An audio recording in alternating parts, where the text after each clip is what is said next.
하나님의 말씀은 마태복음 9장 9절에서 13절까지 말씀입니다. 함께 일어나셔서 하나님의 말씀을 경청하시겠습니다. 예수께서 그곳을 떠나 지나가시다가 마태라 하는 사람이 세간에 앉아 있는 것을 보시고 이르시되 나를 따르라 하시니 일어나 따르니라. 예수께서 마태의 집에서 앉아 음식을 잡수실 때에 많은 세리와 죄인들이 와서 예수와 그의 제자들과 함께 앉았더니 바리새인들이 보고 그의 제자들에게 이르되 어찌하여 너희 선생은 세리와 죄인들과 함께 잡수시느냐. 예수께서 들으시고 이르시되 건강한 자에게는 의사가 쓸데없고 병든 자에게라야 쓸데있느니라. 너희는 가서 내가 긍휼을 원하고 제사를 원하지 아니하노라 하신 뜻이 무엇인지 배우라. 나는 의인을 부르러 온 것이 아니요 죄인을 부르러 왔노라 하시니라. 이 말씀은 하나님의 말씀입니다. 아멘. 하나님 나라를 위하여 부르셨던 12명의 제자 가운데 가장 최악의 선택이라고 그렇게 이야기할 수 있는 것이 오늘 함께 나눌 세리 마태를 선택하는 일이었습니다. 마태의 직업은 세리로서 그 당시에 창기와 같은 그런 이미지를 갖고 있는 그런 직업이었습니다. 그러나 그가 예수 그리스도로 말미암아 극적인 변화가 일어나서 하늘 이 무대에 아름답게 쓰임받는 사람으로 변화될 수가 있게 되었습니다. 마가와 누가는 그의 원래 이름 레위라고 그렇게 불렀지만 자신이 기록한 마태복음에서는 자기를 마태라고 그렇게 했습니다. 그 이유는 이 마태라는 이름은 하나님의 선물이라는 뜻으로 자기 인생은 하나님이 주신 새로운 삶이었다, 그런 마음을 가지고 살았던 것 같습니다.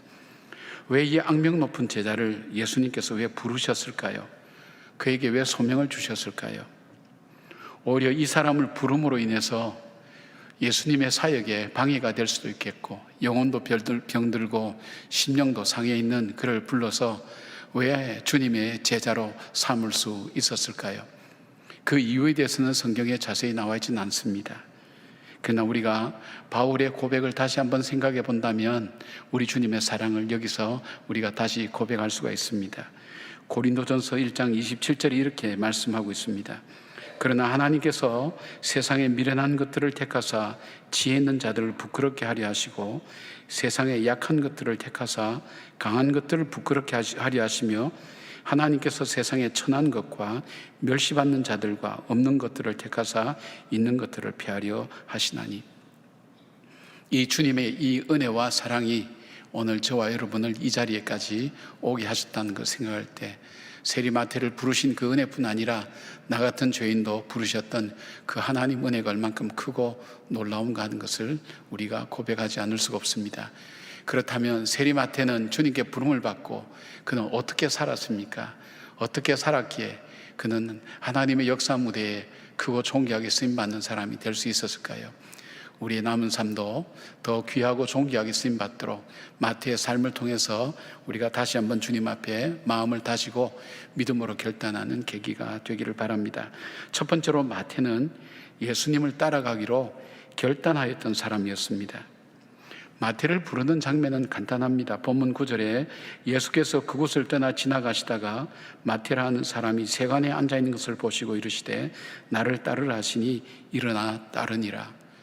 그 이유와 그 내용과 그 과정에 대한 설명은 없이 그냥 예수님께서 따르라고 하시니 이 세리 마태가 예수님을 따랐다고 그렇게 말씀하고 있습니다. 여기에 따른다는 의미는 자신의 의지와 결단이 들어있는 그런 의미로서 쓰여질 때 이 단어를 사용하게 됩니다.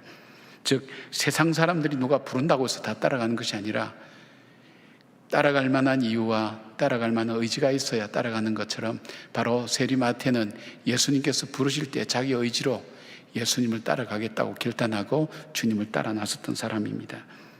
그런데 우리가 가만히 생각해 보면 세리 마태가 예수님을 따라갈 수 없는 상황들이 그에게 너무 많았습니다. 그가 레위라고 이름을 그렇게 지었는데 레위는 제사장의 족속 아닙니까? 그 부모가 너는 레위인처럼 그렇게 하나님 위해서 살으라 그랬는데 아마 이 마태에게 굉장히 고민이 있었던 것 같습니다. 갈등이 있었던 것 같습니다. 그래서 하나님의 일을 하며 사는 사람보다는 이 세상의 부와 권력을 쫓아서 자기의 삶을 선택하고 나갈 수밖에 없었던 아마 계기가 있었던 모양입니다. 어떤 일을 결정하게 될 때, 자기 진로를 선택할 때 얼마나 많은 고민을 하고 그 진로가 세상에 많은 사람들이 창기와 같이 보잘것없고 정말 가치 없는 존재로 그렇게 볼 때에 누가 그 길을 쉽게 선택하겠습니까? 회당 출입도 못했고 성전 예배와 희생 제사도 받아들여지지 않았고 법정에서 증언한 것을 증거로 채택하지 않는 증오와 불신의 직업이 바로 이 세리였기 때문입니다. 그럼에도 불구하고 그가 세리라는 직업을 택하였을 때는 아무도 꺾을 수 없었던 자기 나름대로의 결심이 있었는데, 이 결심이 주님을 따라가는데 얼마나 방해가 되었을까 하는 생각을 해봅니다. 또 하나 그에게 있어서 따라가지 못할 또 하나 이유를 찾아볼 수 있다면 세리로서 누리는 혜택이었습니다. 빈궁한 나라에서, 가난한 나라에서 그래도 풍요를 누릴 수 있는 것이 바로 이 세리의 직업이었습니다. 자기뿐 아니라 가족들까지도 함께 풍요로움을 누리게 만드는 바로 그 일이 세리의 직업이었는데, 이 직업을 그만두고 떠난다는 것은 쉬운 결정은 아닙니다. 그리고 고기 잡는 어부들처럼 하다 안 되면 고기 잡으러 오지 이런 것이 아니라 이 자리는 떠나면 다시 돌아올 수 없는 자리이기 때문에 주님을 따라 나선다는 것은 쉬운 문제가 아니었을 것입니다.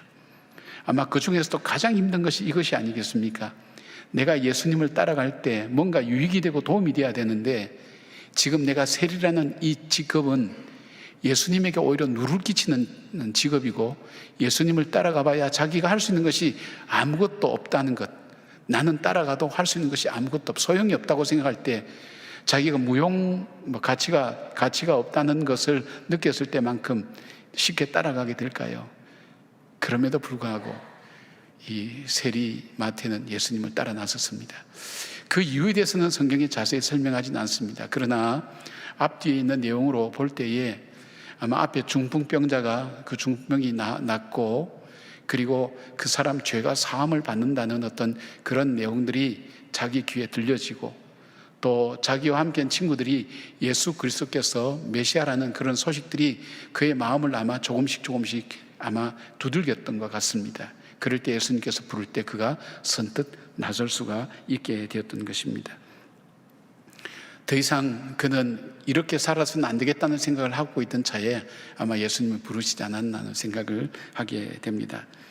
밭에 보물을 발견한 농부가 자기의 모든 것을 팔아서 그 밭을 사는 것과 같이 어떤 다른 이유보다도 비교될 수 없는 예수 그리스도를 따르는 것이 참으로 가치 있고 그 메시아를 따르는 것이 복된 것이라는 것을 알기 때문에 선택하고 살았던 것 같습니다. 저희 어머님은 독실한 불교 신자였습니다. 저도 어릴 때 눈을 뜨면 절에서 눈을 뜨는 기억들이 몇 번 있습니다. 정말 불공을 열심히 드렸습니다. 그 이유는 저 때문이었습니다. 제가 자주 죽으니까 이 아들 살리겠다고 절에 가서 불공을 열심히 드렸습니다. 그런데 그래도 자주 죽고 하니까 이 불공 들여도 소용없다고 생각하면서 좌절하고 있을 때에 저희 마침 이모부님이 딱 집안에서 한 분이 믿는 분이었습니다. 예수를 믿어보라고. 그래서 그 어머님이 그랬다고 그래요. 예수님이든 부처님이든 우리 아들을 살려주는 분을 내가 믿겠다고 했는데 예수를 믿어보라 하니까 예수님을 믿게 된 거예요. 교회를 나가게 된 겁니다. 처음 신앙생활을 하게 됐죠. 근데 예수를 믿고 나면 뭔가 달라질 줄 알았는데 별로 달라지는 것이 그렇게 없습니다. 그냥 불심을 가지고 불공 들이는 그 마음을 가지고 교회 다니면서 열심히 다녔던 것 같습니다. 그래도 변화가 없으니까 마음속에 좌절과 절망이었고, 저희 집에 우환도 그치지 않았고 또 질병도 그치지 않았습니다. 제가 어릴 적에 보면 어머님께서 자주 아파서 누워있는 그 장면을 제가 기억할 수가 있습니다. 그러니까 어머니 나름대로 깊은 좌절과 절망이 그 마음속에 찾아왔습니다. 저에게 이 말씀을 자주 하셨어요. 근데 어느 날 우리 신앙적으로 얘기하면 입신 상태를 얘기하고, 다른 말로 하면 꿈이라고 얘기할 수 있죠. 들어가는데 양손에 자녀를 붙들고 하늘로 올라가더랍니다. 날아가는데 지평선처럼 이렇게 된 곳에, 그곳에 가서는 이제는 나도 할 수 없구나 하면서 손을 탁 놓고 혼자 그 선을 넘어갔는데, 넘어가는 순간에 세상에서 지금까지 느껴보지 못했던 평안함과 안식과 그리고 뭔가 알 수 없는 묘한 그 감동이 마음속에 밀려오면서 그 길을 계속 갔다는 거예요. 가다가 돌아왔다는 거예요. 어머니가 깨어나서 한 1, 2주간은 삶의 의욕이 전혀 없더랍니다. 거기 그대로 갔으면 좋았을 것을. 삶의 의욕이 전혀 없고 살 수 있는 생각도 하지 못하고. 근데 일주일, 2주일쯤 지나면서 조금씩 살아야 되겠다는 마음을 조금씩 갖게 되었습니다. 그걸 하나님이 주셨다고 어머니는 그렇게 표현했습니다. 그러면서 제게 종종 하셨던 말씀이, 형준아, 위로 하나님께서 주시지 아니하면 우리가 가질 수 있는 것이 아무것도 없다. 하나님께서 주셔야 된다. 그 말씀을 종종 하셨어요. 또 신앙생활을 할 때, 저도 신학교 다니고 할 때도 어려울 때 보면 위로 하나님께서 허락하지 않으면 우리는 가질 수가 없다. 그 말씀하면서 그때부터 어머니에게 어떤 계기가 된 것 같아요. 기도하기 시작하셨어요. 기도 참 열심히 하셨어요. 밤에 철야하시고 산기도 다니시고 기도 열심히 하셨어요. 그리고 나누는 삶을 참 많이 사셨어요. 저희 식구끼리 밥을 먹어본 적이 없습니다. 누가 와도 꼭 가난한 전도사님들이 와도 같이 식사를 나누고 같이 그렇게 지냈습니다. 뭐 함께 나누기도 하고 그런 생활을 쭉 했죠. 그러면서 교회를 개척하게 되었고 또 교회 열심히 섬기게 되었고, 어머니는 거기에서 어떤 계기가 된 것 같아요. 어떤 결단의 계기, 예수님을 따라가겠다는 그 결단의 계기가 되었는데, 근데 지나고 보니까 하나님께서는 어머니는 그 결심하고 따라갔는데 그 어머니의 기도처럼 어쩌면 제가 참 이 귀한 동안교회를 계속 섬길 수 있는 그 기회가 주어진 것도, 우리 아버님이 당대에 정말 이 예수 믿을 수 없는 사람이 예수 믿고 장로가 된 것도, 또 자녀들이 목사가 된 것도 결코 우연한 일이 아니라 하나님께서 저희 어머니의 기도를 들으시고 그 삶을 보시고 축복하신 것이 아닌가. 아마 세리마태가 예수님을 따라 나섰을 뿐인데 예수님은 그의 삶을 존귀하게 만드시고 복 주신 것처럼 그런 삶을 산 것이 아니겠는가 하는 생각을 해봅니다. 사랑하는 여러분, 여러분 중에도 그런 마음 혹시 갖고 계신 분이 있습니까? 내가 더 이상 이렇게 살아서는 안 되겠는데, 뭔가 내 삶에 어떤 계기가 주어져야 되겠는데, 내가 이제는 다르게 살아야지, 지금까지 이렇게 살면서 이렇게 인생을 끝낼 수가 없겠구나 생각한다면, 여러분 거창한 생각하는 것보다도 여러분의 마음의 방향을 조금만 틀어보십시오. 내가 주님께로 조금만 더 가까이 가겠다고 작은 결심 하나만 해보십시오. 내가 주님과 조금만 더, 한 1분만이라도 더 기도하고 성경 한 절이라도 더 보겠다고 그런 마음을 가지고 여러분이 지금 결심하고 내가 주님께로 나가겠다고 할 때에 주님께서 저와 여러분의 길을 인도해 가시는 겁니다. 내가 마음을 정했을 뿐인데, 주를 따라간다고 정했을 뿐인데, 주님은 내 삶을 사용하셔서 하나님 나라에 귀하고 존귀하게 쓰시고 삶을 복되게 하신다는 것을 우리는 오늘 이 세리마태를 통해서 알 수가 있습니다. 여러분, 마음의 결단을 하시기 바랍니다. 어쩌면 오늘 길 가다가 세리마태가 세관에 앉은 것을 보고 부르신 것처럼 오늘 이 말씀을 통해서 잠자는 여러분의 영혼을 다시 일으켜 세우고 다시 여러분이 일어서시고 다시 회복될 뿐 아니라 하나님께로 더 가까이 가기를 원하시는 하나님의 부르심이 오늘 어쩌면 이 메시지가 여러분의 귀를 열고 마음을 열고 심령을 열고 여러분 마음속에 새로운 변화가 일으킬 그런 하나님의 계획인 줄 어떻게 알겠습니까? 주께서 여러분을 권면하십니다. 주님을 따기로 결단한 세리마태처럼 오늘 나는 내 삶을 앞으로 정말 주님을 따라가리라, 주님이 기뻐하시는 삶을 살리라, 그렇게 결단하고 변화되고 새로워지는 여러분 되시기를 주님의 이름으로 축원합니다. 두 번째로 마태는 예수님을 증거하기로 결단한 사람입니다. 본문과 같은 사건을 다루고 있는 누가복음 5장 29절에 보니까 레위가 예수를 위하여 자기 집에서 큰 잔치를 하니 세리와 다른 사람이 많이 함께 앉아 있는지라, 그렇게 표현하고 있습니다. 제가 왜 본문을 두고 누가복음의 본문을 인용하는가 하면, 여기 누가복음에는 누구를 위하여, 예수를 위하여 이것을 기록하고 있어요. 레위가 예수를 위하여 자기 집에서 큰 잔치를 하니, 근데 그 잔치에 손님이 세리입니다. 쉽게 말하면 세상에서 비난당하는 사람들, 죄인들과 다른 많은 사람들이 왔다고 하는 거 보면 그 모인 손님들의 이 구조를 우리가 알 수가 있는 거죠. 근데 그 목적이 있었어요. 친구들은 그냥 세리가 마태가 잔치를 여니까 왔을지 모르지만 이 마태의 마음속에는 예수님을 증거하고 싶은 마음이 있었어요. 내 인생을 바꾼 그 예수님, 나에게 참 소망을 주신 그 예수님, 나로 하여금 구원을 주신 그 예수님, 그 예수님이 정말 나에게만 필요한 것이 아니라 지금 이 자리에 앉아있는 다른 세리들과 창기들과 죄인들, 저들에게도 동일한 구세주가 되시고 저들에게도 동일한 그 주님을 만나는 놀라운 기쁨의 역사가 저들 속에도 있었으면 좋겠다는 그런 마음으로 이 잔치가 열려진 것을 보게 됩니다. 여기서 유명한 말씀이 나오지 않습니까?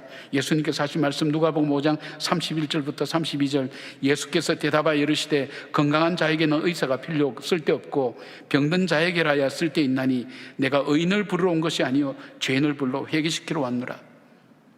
주님의 유명한 선언이 바로 이 선언 아닙니까? 내가 죄인을 부르러 왔다고. 본인이 오신 그 목적, 그것이 바로 다른 말로 말씀드리면 오늘 주님께서 오신 것은 저와 여러분들, 어떤 저와 여러분입니까? 죄인으로서 희망이 없고 소망이 없고 영원한 형벌만이 기다릴 수밖에 없는, 그리고 새 생명의 길을 알지도 못하는 나를 위하여 주님께서 오셨다는 그 놀라운 위대한 선언을 바로 이 세리 마태의 집에서 주님이 선포하신 겁니다. 믿어지십니까? 믿어지는 믿음 있기를 주의 이름으로 축원합니다. 이 레슬리 풀린 목사님은 이 잔치의 의미를 세 가지로 그렇게 표현을 했습니다.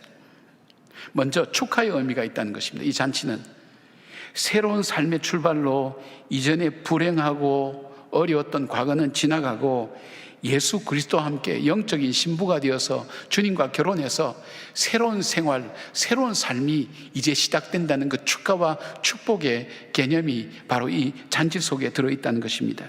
죄에서 자유함을 얻는 그런 자유로움에 대한 축복의 이 잔치가 바로 이 잔치의 의미라는 겁니다. 두 번째로는 작별의 의미가 있다는 것입니다. 이 잔치에는 자기가 보아처럼 생각했던 모든 것 다 버리고 이제는 그리스도를 따라 나가고 그 하나님 나라를 위해서 살겠다는 그 작별의 의미가 있습니다. 우리나라에도 초창기에 김익두 목사님, 유명한 깡패죠. 그가 예수를 믿고 난 다음에 부고장을 다 돌렸다고 하지 않습니까? 김익두는 죽었다고 부고장 다 돌렸다고 하지 않습니까? 우리 교회 장로님 중에서도 예수 믿고 은혜 받고 부고장을 다 돌린 분도 있습니다. 나는 이전에 그런 사람이 아니다, 이제는 예수님의 사람이라는 그런 의미를 가지고 이 부고장을 돌린 겁니다. 이 이별의 의미를 담고 있습니다. 그리고 또 하나, 세 번째는 증언의 의미가 있다는 것입니다. 이 잔치에 자기를 구원하시고 용서하시고 용납하시는 예수 그리스도를 수많은 세리와 죄인들에게 소개하였습니다. 식사의 잔치를 통해서 예수 그리스도를 증거하는 잔치였다는 것입니다. 바로 이 세리 마태가 식사에 초대하고 전도하는 방법을 처음으로 시도했던 사람이라고 전도를 연구하는 사람들이 그렇게 얘기합니다. 음식을 먹으면서 대접하면서 전도할 때 전도가 잘 된다는 겁니다. 그러니까 여러분들 전도하고 싶은 사람 있으면 어떻게 하시라고요? 집에 초청해서 음식을 잘 준비하면서 그 사랑으로 이렇게 전도하게 될 때 전도가 잘 되는 이 세리 마태의 이 전도 방법을 여러분 한번 생각해 보시기 바랍니다. 그는 기회가 있을 때마다 예수님을 증거하는 사람으로 살았습니다. 어디를 가든지. 왜요? 그 예수님이 귀하기 때문에, 그 예수님이 구세주시기 때문에.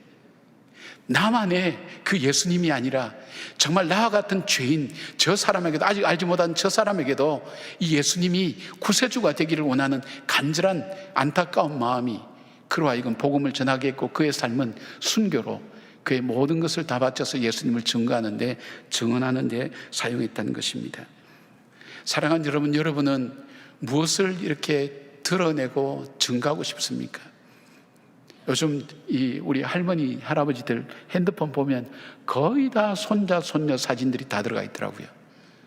그래서 조금만 이야기하면, 조금만 지나면 그 다음부터 손자, 손녀 자랑이 나옵니다. 그러니까 그 다음에 어떻게 됩니까? 사람들이 손자, 손녀 자랑하려면 돈을 내놓고 하라 그럽니다. 요즘 그게 또 바뀌었다네요. 요즘은 손자, 손녀 자랑하면 돈을 준답니다. 이거 갖고 그냥 가라고, 얘기하지 말고 그냥 가라고. 우리가 자랑하고 싶은 것이 있잖아요. 우리 살면서 내가 살아온 삶이 이러했어, 내가 어려운 환경에서 이렇게 극복하고 살아왔어, 자기 자신을 자랑하고 싶은 부분이 있는데, 자랑하고 싶은 것 중에 가장 가치 있는 게 뭘까요? 나 같은 죄인 살리신 그 은혜 아닐까요? 왜요? 내가 나를 들여다봐도 구원받을 만한, 나를 위해서 이 천지를 지으신 하나님의 아들 독생자가 나를 살리기 위해서, 나의 죄를 위해서 십자가에 못 박아 죽기까지 나를 사랑하시고 나를 포기치 않았던 그런 사랑을 받을 만한 가치가 없는 나였는데, 절대로 포기하지 않고 십자가에서 내 더러운 죄를 위하여 보배로운 피를 다 흘리고, 나의 하나님 어찌하여 나를 버리시나이까, 버림받는 그 고독과 외로움과 아픔과 고통을 다 참으면서도 나를 구원하시기 위해서 오신 그 주님을 자랑하는 것, 이것이야말로 우리가 이 땅을 살면서 자랑해야 될 중요한 자랑거리가 아닐까요? 일평생 주님을 자랑할 수 있는 사람, 어떤 기회가 되든 어떤 환경이 되든 나를 구원하신 그 주님을 드러내고 자랑할 수 있는 사람, 바로 그분을 주님은 높이 들어서 쓰신다는 것입니다. 바로 이 요셉이 주님과 동행하며 어디 가든지 주님을 드러냅니다. 꿈에서 갈 때도 계속 주님을 드러냅니다. 주님은 그런 요셉을 들어서 계속 세워나가시고 높여주시고 귀하게 여기시고 복 주시는 것을 보게 됩니다. 주님을 드러낼 때 복 주시는 걸 봅니다. 전도하는 교회, 선교하는 교회, 전도하는 사람, 선교하는 사람, 하나님께서 특별하게 그 가정과 가문과 그 삶을 얼마나 많이 축복하시는가 하는 것을 많이 보게 됩니다. 사랑하는 여러분, 주님을 드러내시길 바랍니다. 주님을 증거하는 여러분 되시길 바랍니다. 주께서 여러분에게 복을 줄 수밖에 없는 그런 귀한 삶을 사시는 여러분들이 되기를 바랍니다. 세리마태처럼 변화되고 새로워지는 하나님의 사람으로 살기를 바랍니다. 세 번째로 마태는 예수 그리스도를 위해서 자기의 삶을 모두 드렸습니다. 마태의 본래 이름이 레위였는데 아마 부모님들이 좋은 제사장이 되어서 하나님을 섬기는 일을 위해서 하라고 그렇게 아마 이름을 지어줬을 것입니다. 레위 지파는 제사장의 지파가 아닙니까? 따라서 성경도 많이 공부하고 있었습니다. 그런데 그의 머리 좀, 세리가 되려면 머리가 좋아야 됩니다. 재리에도 밝아야 되고 그 외국어도 3개를 해야 됩니다. 아람어, 헬라어, 심지어는 라틴어까지 해야 세리를 할 수가 있습니다.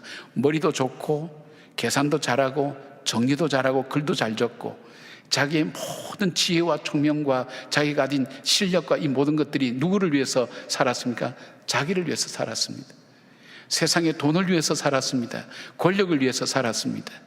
결국은 권력을 가진 나, 돈을 가진 나, 잘되는 나, 칭찬받는 나, 편하게 사는 나를 위해서 자기의 모든 것을 다 동원해서 열심히 노력했습니다. 그러나 이 마태의 주인이 바뀌었습니다. 전에는 가이사가 주인이었습니다. 자기의 삶의 주인, 로마 황제가 주인이었습니다. 로마 황제가 원하는 대로 이 세금을 거두어서 내었습니다. 그러나 자기 주인이 예수 그리스도로 바뀌었을 때 그는 자기의 모든 중요한 가진 달란트나 모든 것을 예수 그리스도를 위해서 쓰기 시작했습니다. 여러분, 신약 성경 펼쳤을 때 제일 먼저 나오는 책이 마태복음입니다. 마태복음은 유대인을 위해서 기록되었으면서 왕이신 예수 그리스도를 증거하는 일에 초점 맞추어서 기록된 것이 마태복음입니다. 마태복음을 펼치면 왕의 그 가계를 따라서 다윗과 유대인의 조상 아브라함까지 추적해서 예수님의 족보를 기록하는데 14대, 14대, 14대까지 정리를 해서 해놓은 것을 보면 성경이 아주 능통한 사람이었습니다. 그리고 이 마태복음 보면 무려 100여 차례나 구약 성경을 인용하면서 율법서와 시편과 선지서 등 구약 성경의 모든 부분을 자유자재로 인용하고 사용할 줄 아는 실력이 있었습니다. 자기의 지혜와 실력으로 세상의 것을 얻는 데 최선을 다했던 그가 변화해서 자기의 실력과 자기가 가진 모든 것을 가지고 바로 예수 그리스도를 증거하는 일에, 예수 그리스도를 전하는 일에, 예수 그리스도를 섬기는 일에 바로 이 세리마태가 쓰여진 것을 보게 됩니다. 이동호 목사님의 글에 소개된 이야기가 있는데 19세기 중후반에 미국 개신교 전도, 복음 전도했던 유명한 부흥사인 무디를 잘 아실 겁니다. 이 무디와 더불어서 무디 이상으로 중요한 사람인데 생키라고 하는 찬양 사역자가 같이 있었습니다.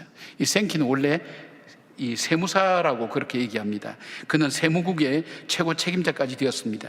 근데 이분은 한 가지 특징은 찬양을 좋아했는데, 그가 16살 때 회심을 하고 30 될 때까지 뭐 그렇고 그런 그리스도인으로 살다가 어느 모임에서 찬양을 불렀습니다. 그런데 그 찬양에 무디가 들었습니다. 무디가 그에게 다가왔습니다. 그에게 다가와서 그렇게 얘기합니다. 당신 어디 있다가 지금 나타났냐고. 나는 18년 동안 당신 같은 사람을 찾아서 기다렸다고. 나와 함께 이 복음을 전하는 일에 쓰임받지 않냐고. 그렇게 제안을 해서 생키는 무디를 따라서 전도대의 팀이 되어서 무디가 설교를 합니다. 때론 설교가 지루할 때도 있습니다. 힘들 때도 있습니다. 그렇지만 바로 이 생키가 나와서 찬양을 하게 되면 사람들이 다 감격하고 회심하고 주께 돌아오는 놀라운 역사가 있었다고 합니다. 자기의 모든 것, 그걸 다 바쳐서 주님을 증거하는 일에, 주님을 섬기는 일에 사용하였던 그 삶을 우리는 보게 됩니다. 사랑하는 여러분, 내가 더 이상 이대로 살아서는 안 되겠다 하는 생각을 혹시 갖고 계십니까? 나도 어떤 계기가 주어져야 되는데 내가 지금까지 살아왔던 이 방식대로 나는 살면 안 될 것 같아. 뭔가 새로운 삶이 내 인생 속에 있어야 될 것이야. 그런 마음을 갖고 혹시 갖고 계신다면 여러분, 오늘 작은 결심 하나만 하십시오. 내가 주를 위해서 살겠다. 내가 주를 따라가겠다. 주를 따라가는 것이 뭐 고난과 어려운 것이 아니라 내가 아침에 눈을 뜨면 말씀을 생각하겠다. 아니면 기도를 하겠다든지 내가 주님께 조금이라도 내 삶의 방향을 틀겠다는 작은 결심을 해보십시오. 그러면 주님께서 여러분을 쓰셔서 마태가 변화되는 것처럼 여러분의 삶을 그렇게 변화시켜 주실 것입니다. 그리고 어디를 가든지 하나님의 이름을 드러내 보십시오. 어떤 기회든지 나를 드러내는 기회로 삼는 게 아니라 하나님을 드러내는 기회로 삼아 보십시오. 주께서 여러분을 존귀하고 높여주십니다. 그리고 오늘 내가 살아가는 할 수 있는 모든 것을 나를 위해서 사는 것이 아니라 하나님의 영광을 위하여 주님을 섬기는 일에 쓰임받을 때에 바로 가장 비천했던 세리인 이 마태가 정말 하나님의 역사 무대에 존귀하고 귀한 인물이 된 것처럼 우리의 삶이 마지막 끝나는 날 후회함이 없이 정말 보람되게 살았노라고, 복되게 살았노라고 하나님 나라에 입성할 수 있는 그런 삶이 되리라 믿습니다. 저희 어머님은 3주 전에 기도하신 대로 그렇게 돌아가셨습니다. 본인이 그리워하셨던 그 천국으로 가셨습니다. 열심히 살았습니다. 최선을 다해서 살았던 그 삶이 부족한 것을 하나님께서 세워주시고 그 가정을 세워주시고 회복시키시고 무너져가는 가정, 어려웠던 가정들을 회복시키고 세워주신 그 하나님의 은혜를 다시 돌아보지 않을 수가 없습니다. 9월입니다. 여러분을 향한 저의 마음을 나태주 시인의 글로 좀 대신 말씀드릴까 합니다. 멀리서 빈다라는 시인데 이 시 내용이 이렇습니다. 어딘가 내가 모르는 곳에 보이지 않는 꽃처럼 웃고 있는 너 한 사람으로 하여 세상은 다시 한번 눈부신 아침이 되고, 어딘가 너가 모르는 곳에 보이지 않는 풀잎처럼 숨쉬고 있는 나 한 사람으로 하여 세상은 다시 한번 고요한 저녁이 온다. 가을이다. 부디 아프지 마라. 내 삶의 길이 끝났다고 하는 곳에 길을 만들어서 가는 사람, 내 삶에는 사랑이 없다고 하는 곳에 사랑을 나누면서 가는 사람, 내 인생 속에 있는 희망이 없다고 하는 곳에 희망을 뿌리면서 갈 수 있는 그런 인생과 삶이 되는 여러분들이 되시기를 주님의 이름으로 축원합니다. 아멘. 기도하겠습니다. 아버지 고맙습니다. 세리마태처럼 살 수 있으면 얼마나 좋을까요? 오늘도 우리를 부르시는 그 주님의 부름 앞에 세리마태처럼 따라 나서는 것처럼 우리의 삶을 주님을 따라가기로 결단하는 귀한 결단이 이 시간에 있게 하여 주시고, 나를 드러내는 것이 아니라 주님을 드러내기 위해서 최선을 다해서 달려갈 뿐 아니라 세상 것을 얻기 위해서 달려가고 최선을 다했던 우리가 하늘의 그 주님을 위하여 복되게 쓰임받을 수 있는 인생으로 살아갈 수 있도록 사랑하는 우리 성도들을 붙들어 주시고 인도하시고, 곤고와 어려움 속에서 하나님 회복과 용기와 힘을 베풀어 주시기를 간절히 소원합니다. 우리 주 예수 그리스도의 이름으로 감사하며 기도드리옵나이다. 아멘.